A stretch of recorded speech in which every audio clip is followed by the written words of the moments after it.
we've actually invested in over 100 companies. Wow. We've been very fortunate to back most of the great companies that have come from this part of the world, from, LemFi to Moniepoint, to Paystack, to PiggyVest, to OmniRetail, to Raenest. Name your favorite startup. We backed them early, either as first check in or second check in. One of the greatest joys I have is actually backing an entrepreneur a second time, and there are some entrepreneurs in my portfolio that I will back any day. If the guy tells me I'm starting a soap factory, I will give him money. Wow. Because I've had such a positive experience, and I know that this entrepreneur is going to figure it out. Right.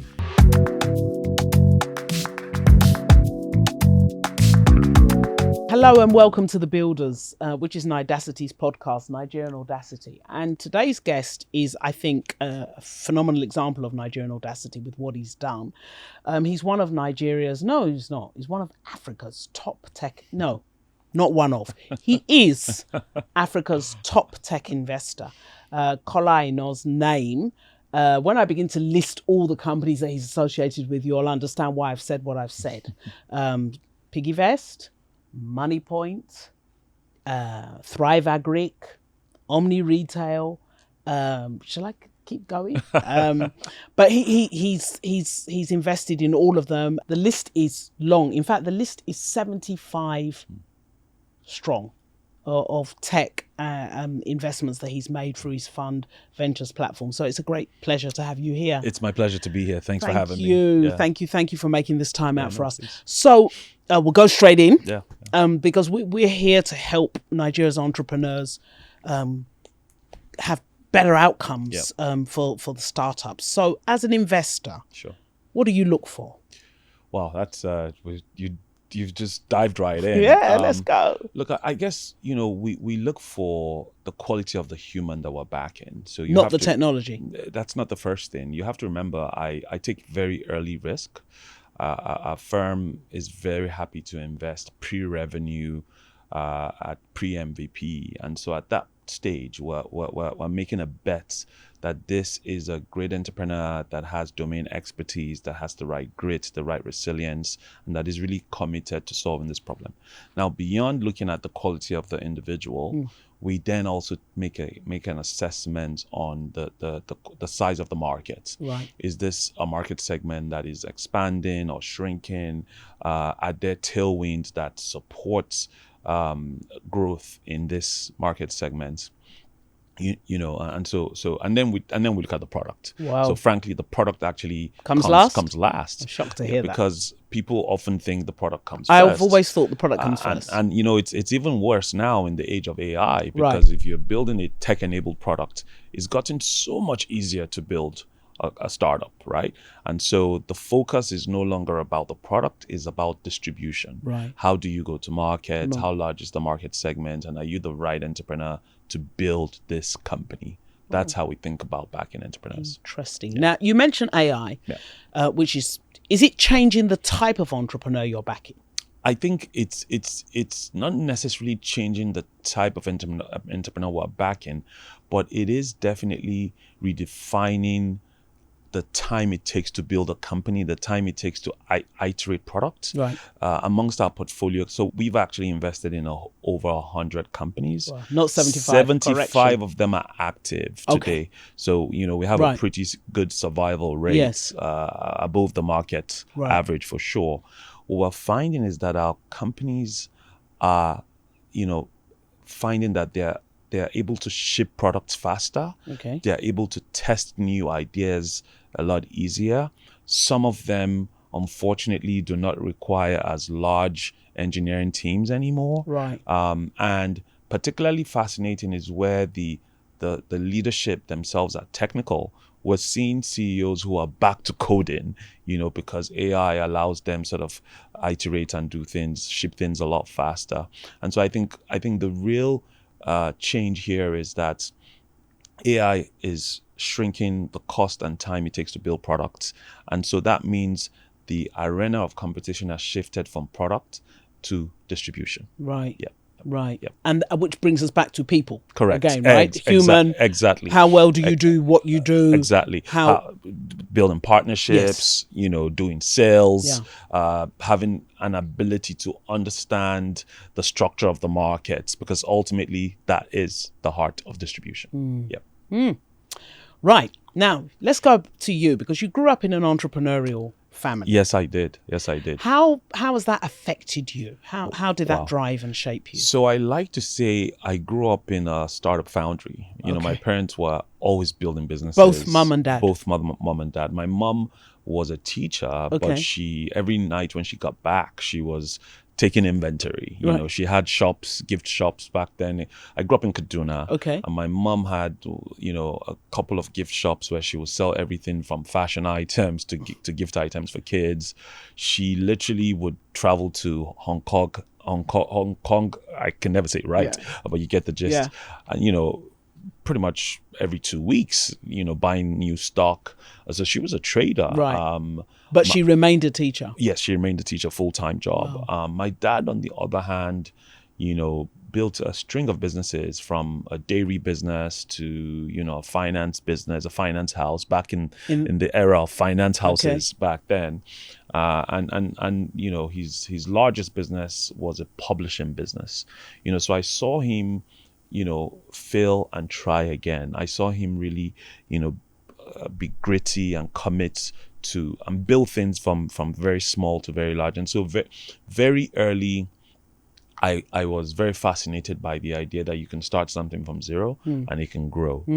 I think the other sort of, luck I had was my parents involved me in the business very early. So I used to I would do internships over the summer. Right.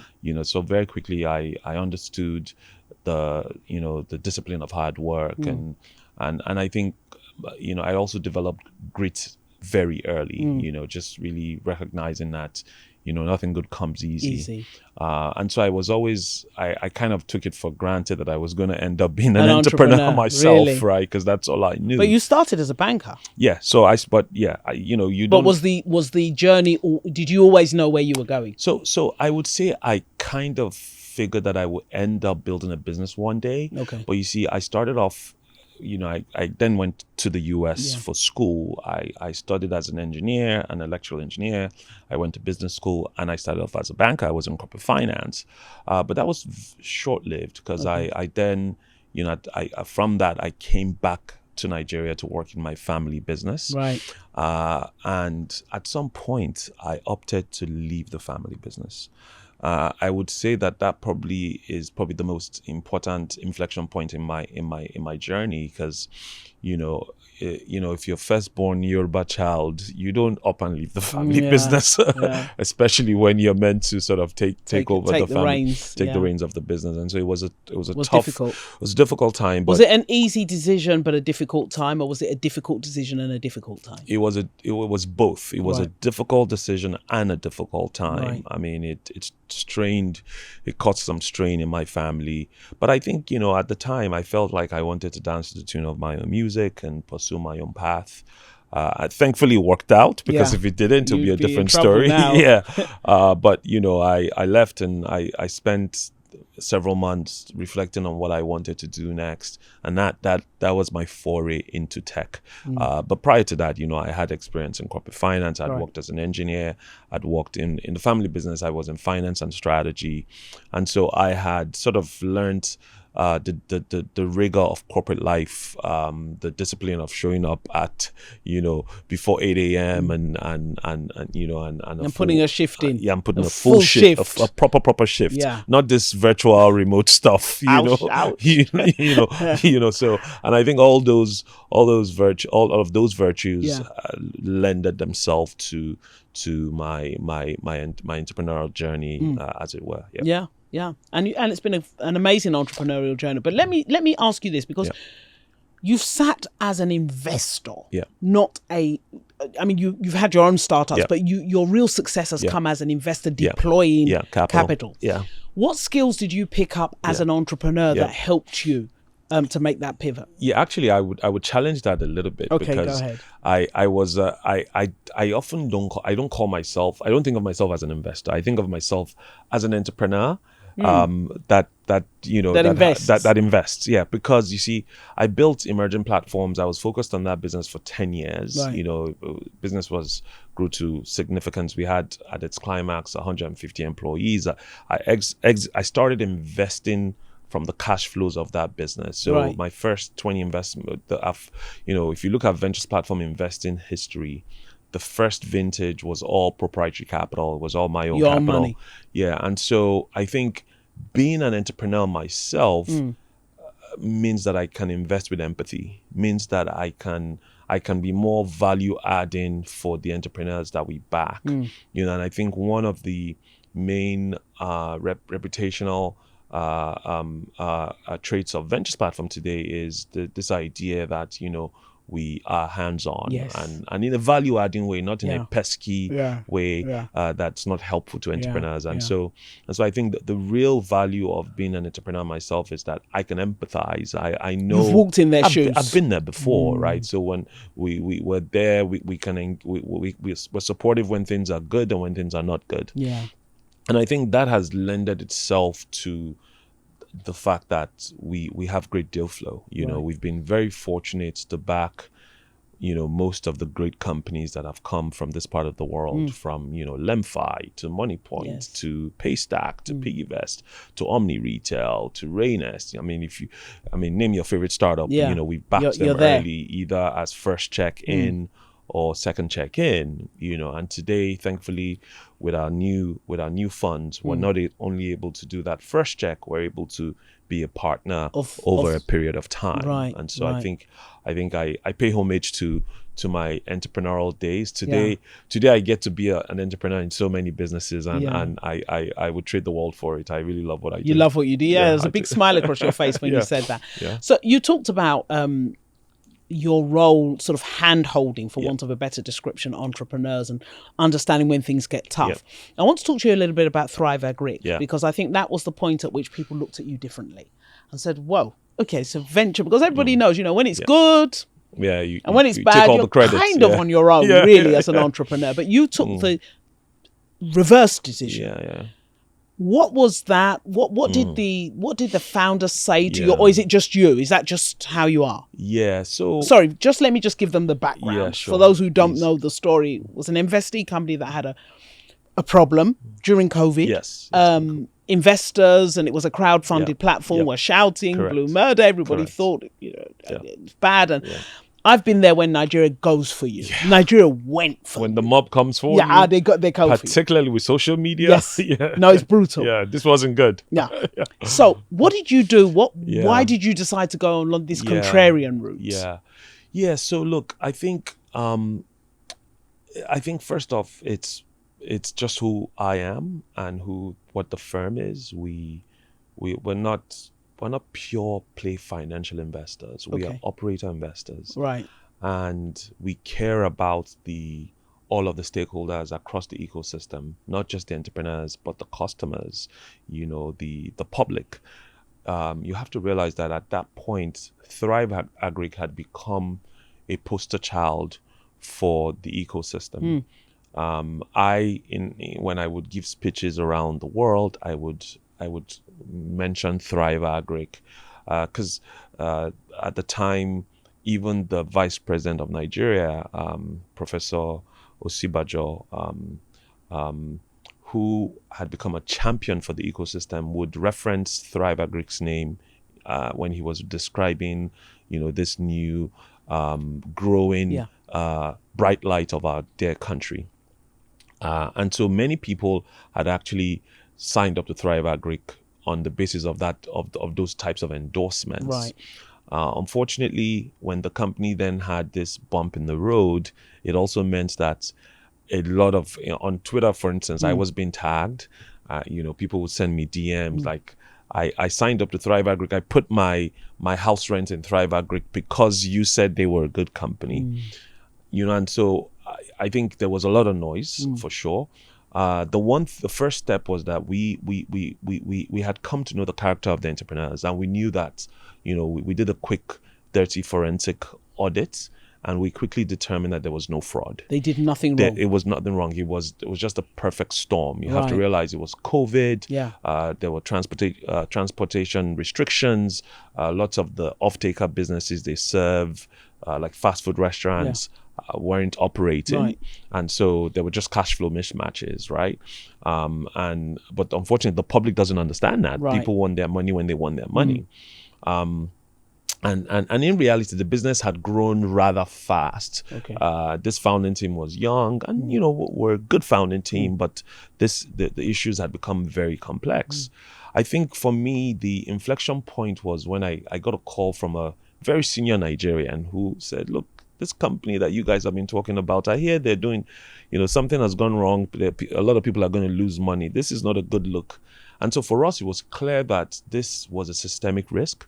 It would question the credibility of the entire ecosystem.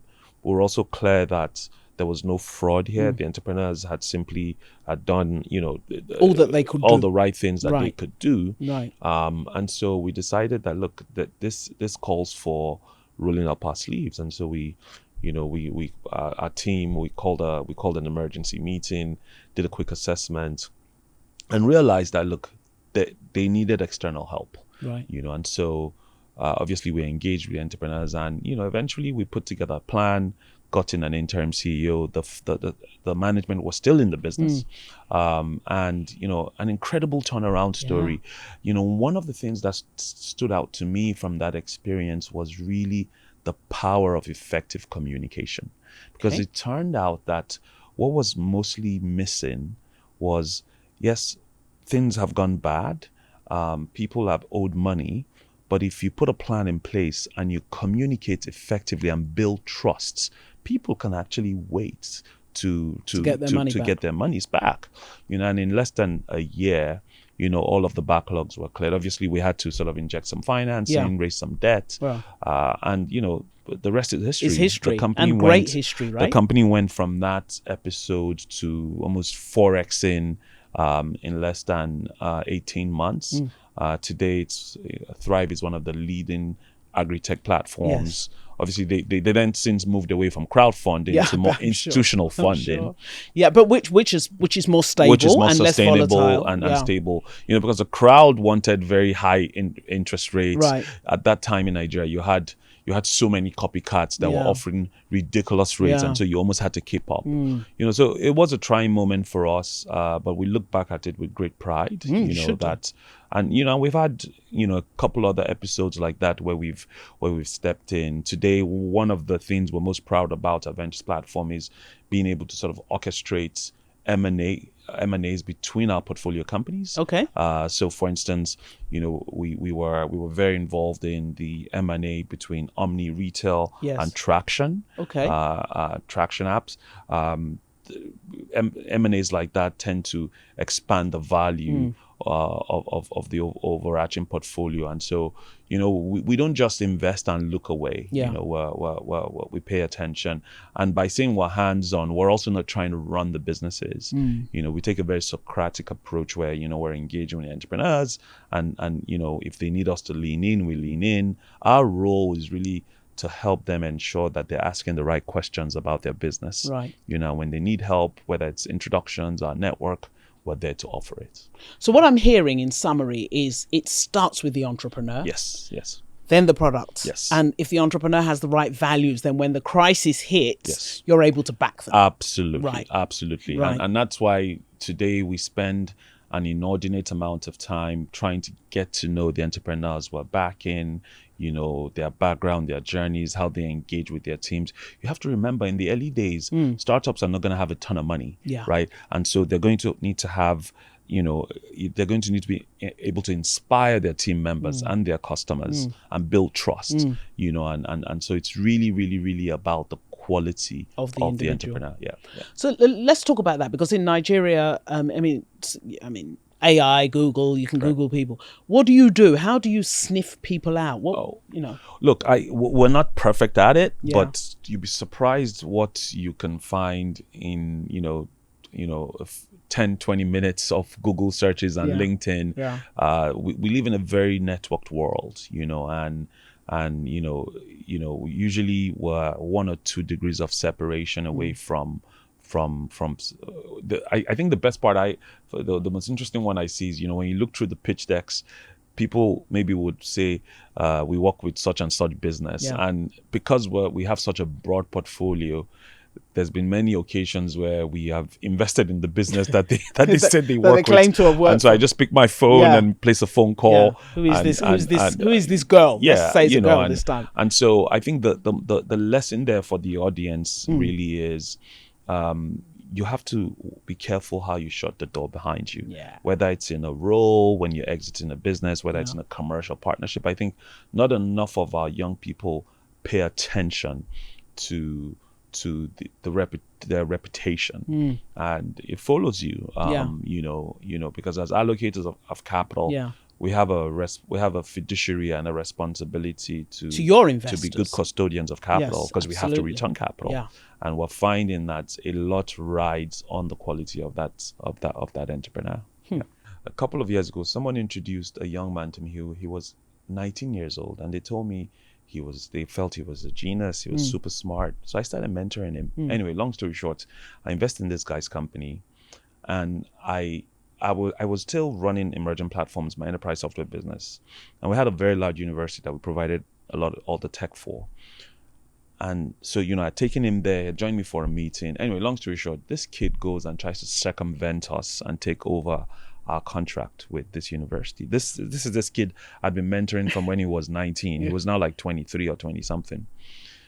So anyway, we obviously we parted ways, and about 4 years later, he's pitching a private equity fund, and the chair of the investment committee happened to have been my board chair, many years before, and I had reported this issue at the board. So again, there's a reputational issue here. There's transparency to governance, and he remembered, and he calls me.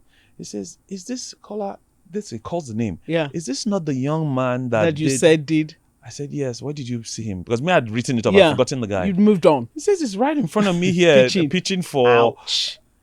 That was it. That's it. That was it. That's it. So and this happens all the time. I think so. And I'm glad you brought that up, because, like I say, we are talking to entrepreneurs, and we're not preaching at people, but these stories are important for people to understand. And when you make a judgment call, there's often a tale that sits behind it, and it's both ways, right? I'm sure there are 100 positive ones where people have done something amazing for you, and then they've needed you, and you've been able to come through. One of the greatest joys I have is actually backing an entrepreneur a second time, and there are some entrepreneurs in my portfolio that I will back any day. If the guy tells me I'm starting a soap factory, I will give him money. Wow. Because I've had such a positive experience, and I know that this entrepreneur is going to figure it out. Right. And so because we're early stage investors, and so we over index on, but there's also been some bad experiences. We've had entrepreneurs who started off very humble, and the moment they raise that Series A, everything changes, or they get that secondary, because as our companies mature, sometimes they take money off the table, and you see people's real personality come out, and so, in this job, you have to have a very stiff back, and you have to hold on to your values and not change. So let's talk about Nigeria now, because I know you invest all across Africa, but our focus here is very much Nigeria. You came back. Yes. There are people that will do pretty much anything to have gone to university in America and have the opportunity to stay there. Just pay your mortgage and live there. And by the way, I don't have a view of Nigeria or Britain is better or worse. I just think that everybody should be where God wants them to be. Correct. How do you see Nigeria? Yeah. That's an interesting question. Look, I can't live anywhere else but Nigeria. And I think folks like us have the optionality to live everywhere. But I feel like when people look around and they see challenges, I see opportunity. Okay. I see, broken pipes, overflowing gutters. I see opportunity, and I think, it's exciting to live here because there's so much to do, so much to fix. Yeah. It's challenging, but I love to be a part of the solution. Right. And being here gives you meaning, gives you sort of a purpose that is greater than you. Right. There's so much need for scale. Yes. And that's why when we started investing, I made my first startup investment in 2014. Okay. And at that time, people looked at government, regulators looked at the startups as just this young kids doing things we don't quite understand. Just let them be, Yeah. Today, let's take financial services, for instance. I would argue that for electronic payments, yes, something in the region of 70% is powered by companies that are less than 10 years old, yes, or just about 10 years old, startups. And so these startups have become systemic. They've become a critical part of how we live. If you take a company like PiggyVest, for instance, PiggyVest today has 7 million users. I know, right? Companies just turned 10. I was just at their 10th anniversary recently. And you backed them when they were straight out of uni? Straight out of uni. They had just graduated. They were all below 25. They all went to Covenant University. And today that company is creating access to high yield savings for millions of people. That's meaningful impact and development. And so I think that's what I saw when I came back for the first time in 2009. Nigeria had just liberalized the telco industry. Yes. And so people were getting GSM. Yeah. And I knew that tech was going to be a key part of how Nigeria developed. Right. And and it's not the only solution. You still need hard industry. Yes. You need infrastructure. You need bricks and mortar. Yeah. But I think there are certain parts of development that can be accelerated on the back of technology. And I think that's what I think about the tech sector for Nigeria. So have you ever invested in non-tech? Because your dad's business was not tech. Yeah. And nor was your mum's. Yes. So I have, I love investing in tech-enabled businesses. Right. I have a bias for that. Okay. But one of my most exciting investments is a company called MDAS.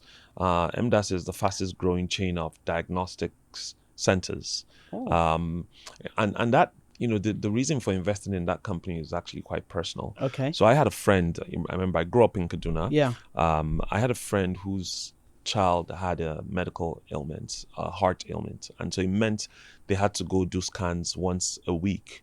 They would have to travel between Zaria and Abuja. Because I think at the time, it was actually the reverse. At the time, there was the kind of machine they needed didn't exist in Abuja. So they would have to travel to the University Teaching Hospital in ABU Zaria, right, to go do the scan. Now, that's a journey. It's quite a journey. It's 2 hours and a half. Yeah. And the roads had become less safe, but they had to do it. So he told me this story and I just couldn't believe it, and then probably 2 weeks later, I met the founding team of MDAS, Sugar and Genevieve, and their pitch was simple. We want to provide high quality diagnostics care in tier 2 and tier 3 Nigerian cities. We want to use innovation design, space design, sourcing innovation to ensure that we can do this at high quality but low costs.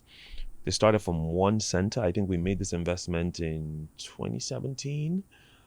Today, there are over 24 centers in places like Kano, in places like, Oyo, ensuring that Nigerians have access to high quality diagnostics care at an affordable cost. Yeah.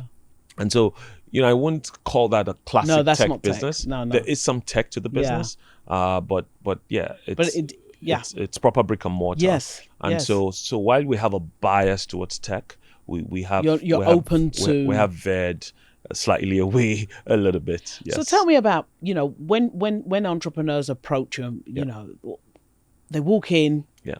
How long do you give them? I have a lot of time for entrepreneurs.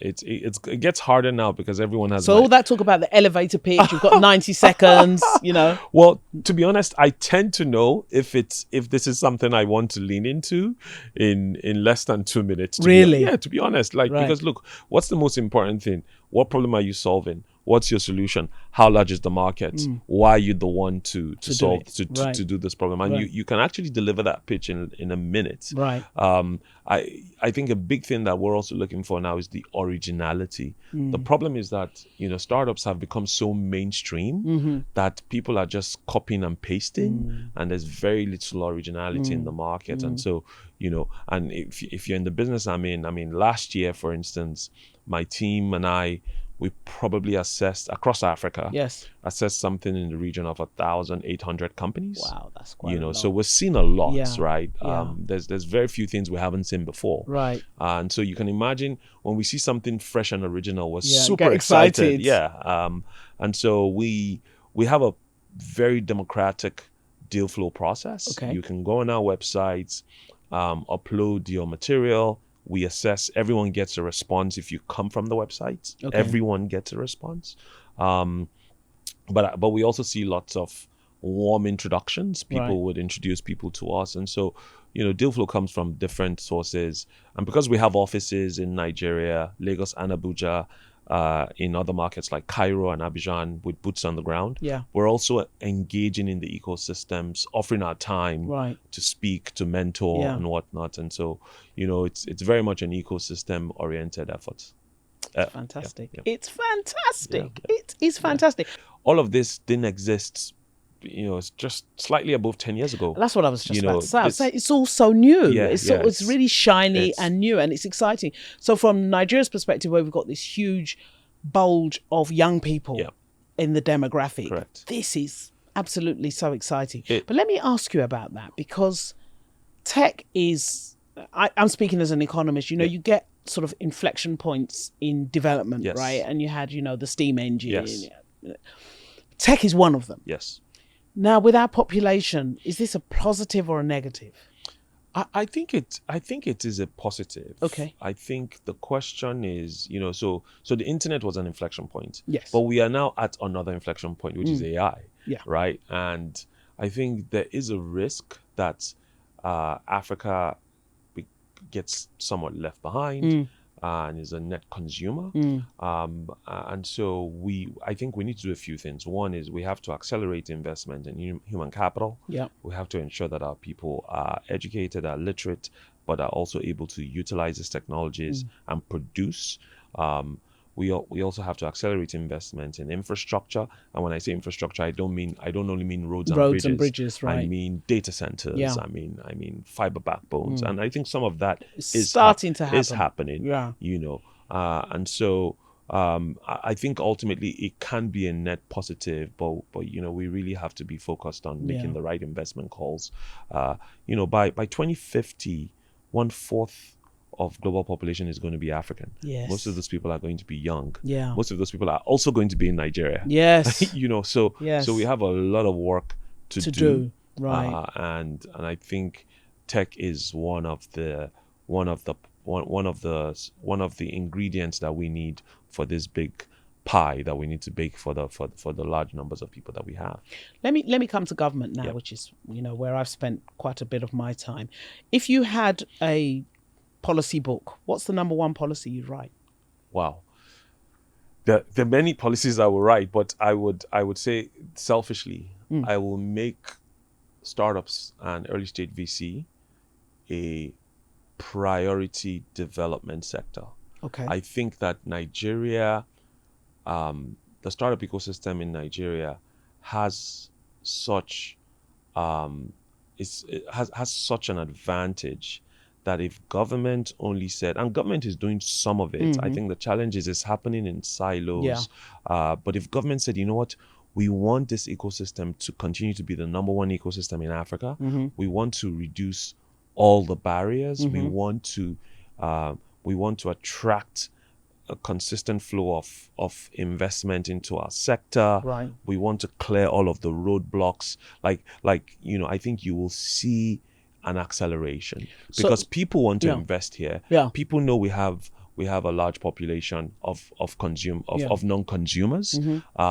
But to be honest, there are certain things that suggest, are you really serious? Do you really want? Right. And in recent years, we have seen some other countries go ahead of us in terms of the flow of venture dollars into their ecosystems. Egypt, Kenya have really been contesting for Nigeria's #1 spot. Yes. Kenya, for instance, had the advantage of the last U.S. ambassador who was a big promoter of the Kenyan ecosystem. And so, look, I would literally say the tech startup and VC ecosystems are priority industries, and we as a government, we want to get behind them. So what does that mean in practice? Because again, I'm not in government, but let me put my government hat on. Yep. When you say prioritize, are we talking about tax relief? Are we talking about like what Canada's done with the film industry to say, okay, these are the incentives for you to come in? Is it like what Israel did and government taking first loss? What specifically? So there's a few things. I mean, we worked really hard. I was involved in something called the Nigerian Startup Act, a bill that became an act that passed into law. I would implement that to start with. I would really, really accelerate the implementation of that. I would, we manage funds for a program called iDice that's invested into our fund. I would expand programs like that. Because particularly in the age of AI, sovereign nations need to put their money behind their own technologies and their own innovators. I agree. Right? So I would expand programs like that.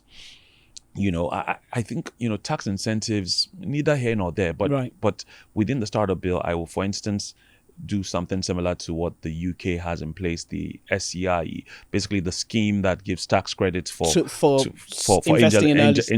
investors. I would do that. We have a growing angel community that we can actually just sort of expand and accelerate if you provide the right incentives. I would offer regulatory certainty. Today, if you're fintech, you're talking to NFIU today, tomorrow you're talking to NRS, tomorrow you're talking to CBN.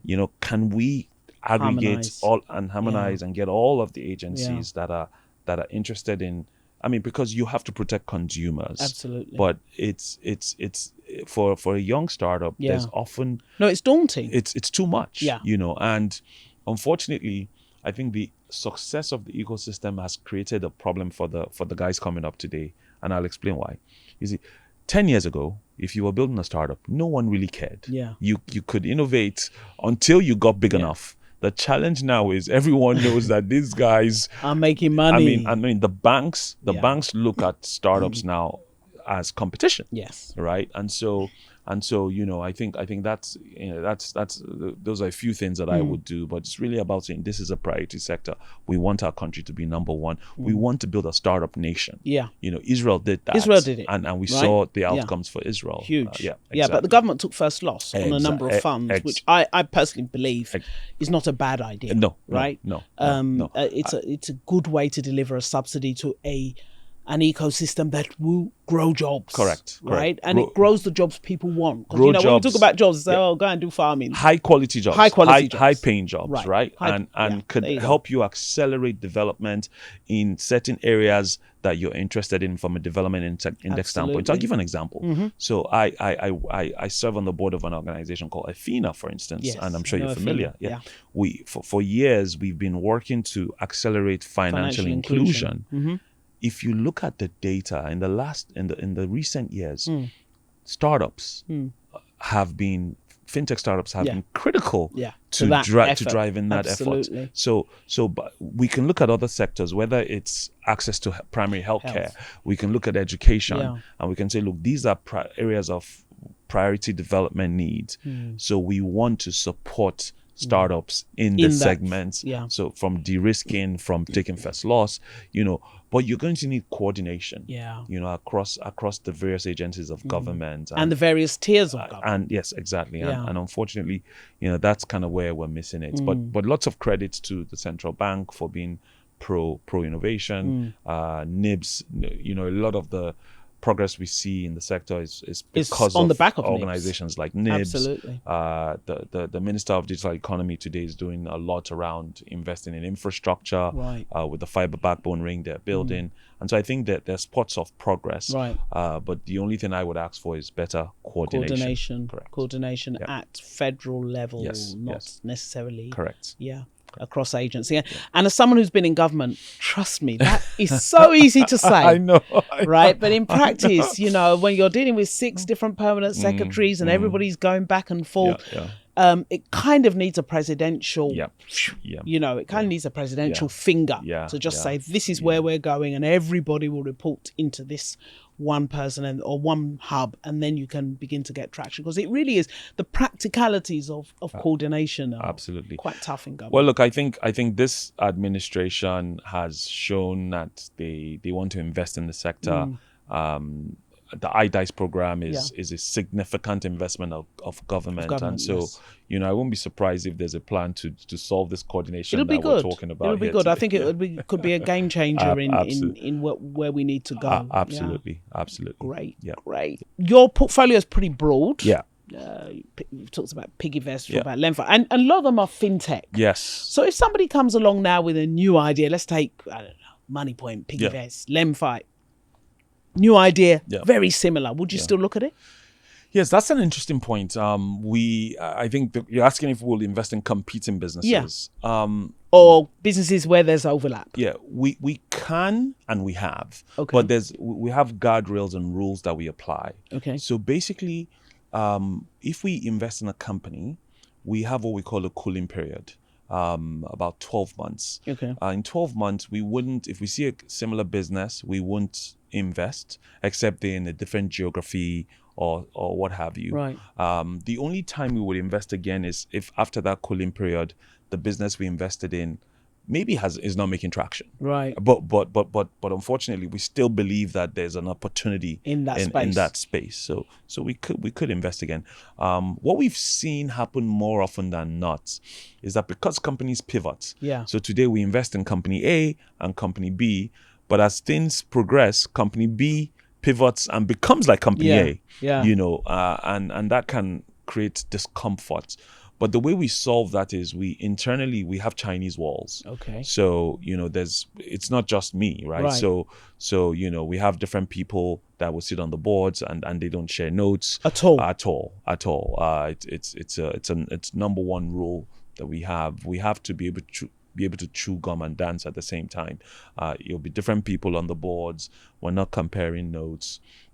And we offer support to both companies. Likewise, remember, we've evolved our rolling up our sleeves, being hands-on to what we now call a platform practice that offers post-investment support. Right. So there's a whole slew of support, from helping recruitment to helping think about strategy, to helping with ESG and a host of things that we can offer companies. And so the trick is really having frameworks for all of the different complexities that you have to deal with when you are investing as often as we do. Let me ask you about exits. Your venture, your early stage, but you don't particularly want to stay in forever. Yeah, of course. How do you think about the sort of exit space? Are there enough off-takers? Yeah. So let me start by giving you our exit track record. Yeah, so please. Since 2016, we have invested from 7 vintages. Okay. Right. So the first 5 were syndicate funds, so smaller funds, and then the last 2 are large institutional funds. A total AUM of just under $150 million. Right. By the grace of God, we have returned 4 out of 7 vintages, which is a great, great track at DPIs that are market leading. Yeah. The vast majority of our exits have come through secondary sales. Okay. Because we invest so early, we're able to sell our stakes to more other funds. Okay. PE funds. Right. That maybe want to come in at a later stage and want way more ownership than is available for them to take. Right. But we've also had some primary exits. Okay. So, for instance, Paystack being acquired by Stripe is a very popular example. It was a fantastic outcome. We actually have another that should be announced soon, where Strategic is acquiring a portfolio company. But definitely the ecosystem in general needs to see more exits. Right. And my view is that more of those exits need to be domestic. Okay. Right. So why aren't banks buying fintech startups to integrate into their ecosystem? Why aren't insurance companies buying insurtech companies to integrate into their ecosystem? I mean, one of the reasons I think is because in some cases, some of these companies grow so large that they can't even fit into the EV I was going to say of our corporates. I think it's two things. I think yes, I mean, because see, the thing about fintech is when you look at the valuations, they're massive, right? It's tech. You deploy it from the cloud. You don't employ as many people. You've got huge gross profit and net profit margins. And when you begin to stack that up against traditional business, like who's taking over who? So my mantra is that we need to start to see success at every level. Right. Every company doesn't have to become a unicorn. I mean, we love unicorns. We have a couple of we have exposure to a couple of them. But if your company is very capital efficient, for instance, maybe you raise all of $2 million. Getting an exit at $50 million is a fantastic outcome, right? And so that's kind of what we are sort of focused on doing, is being very exit oriented from the go. Secondary exits can be a great outcome for us, but we can also do primary exits. You strike me as someone who gets very excited at the early stage. Oh yes. You get bored when they start churning out money, just like, oh, I love 0 to 1, right? Because I've built so many companies in my journey, and the most exciting time is going from notes to actual product, right? And that's why I love being an early stage investor. Right. The later stage guys can deal with established company, going to the board meetings. You just we do take board seats because we come in at what we call pre-seed or seed, but we can go all the way to Series A, and then post Series A, growth stage investors come and take it over. But we often find that we've built such good relationships with the entrepreneur that they want us to stay around, because we can be a balancing force versus the other growth stage investors. Your investors, because you said you started with your own money, but you've gone on and raised money from your investors. So are they local, international? So the honest truth is, I didn't set out to raise a venture fund. They came to you? I was literally just investing my own money, having a good time, trying to make impact, trying to help young people. I tried to raise venture for my own business and I couldn't get any venture. And so it was almost like a bit of a vengeance. And what started to happen was, as our first cohort of companies started to become successful, I would get approached by people that say, when you're investing next time, call me so I can put money. No, I've given you my number. And I'm like, look, boss, I don't have time for that. If you want to invest, bring the money. And that's how we started. That's how you started the first fund. Wow. So we started. And how many funds have you done now? So we have 7 vintages. Wow. The first vintage was all my capital. Second vintage was when I started taking outside capital from folks. And the last 2 are institutional. Right. So our current fund, we've done a first close at 64 million. We would announce a close soon over target.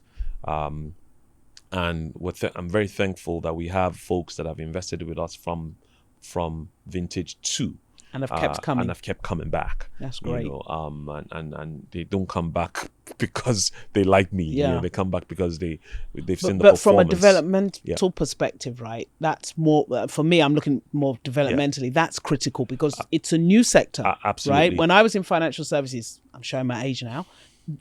It wasn't there, right?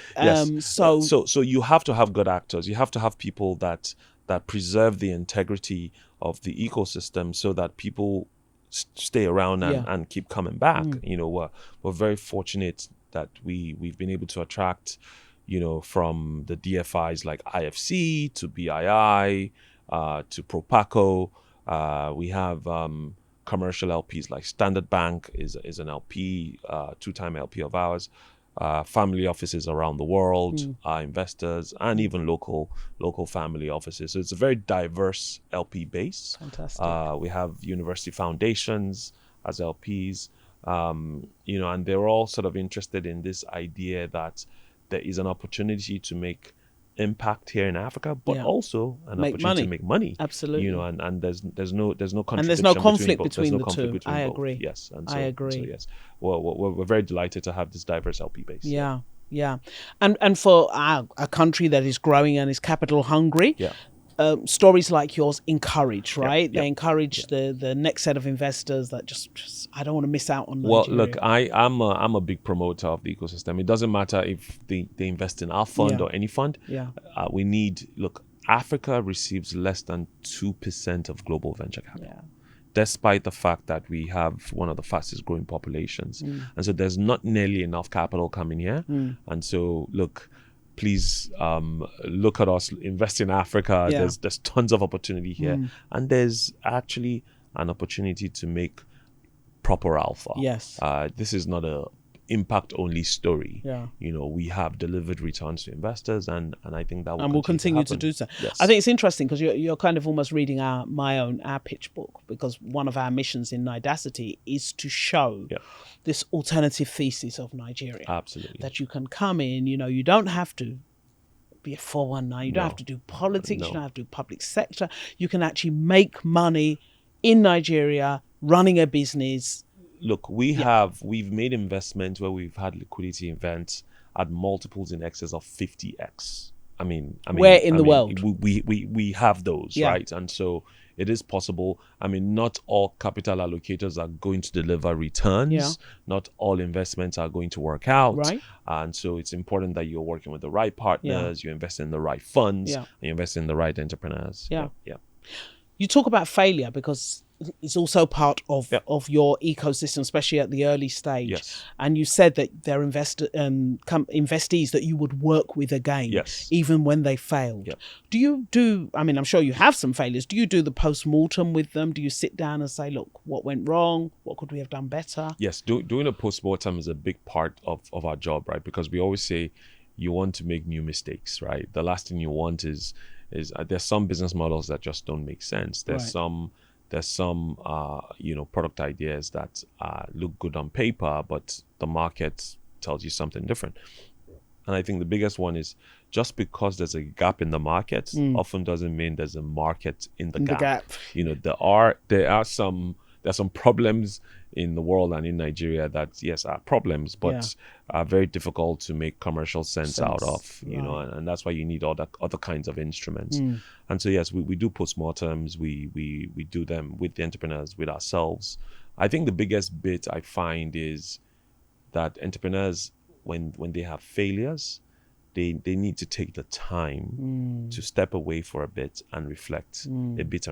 We often see sometimes the quick rebound where you've not taken enough time for that reflection. I think that tends. But isn't that also because, two things. I think Nigeria itself does not deal with failure with any kind of sympathy, right? So you failed and immediately people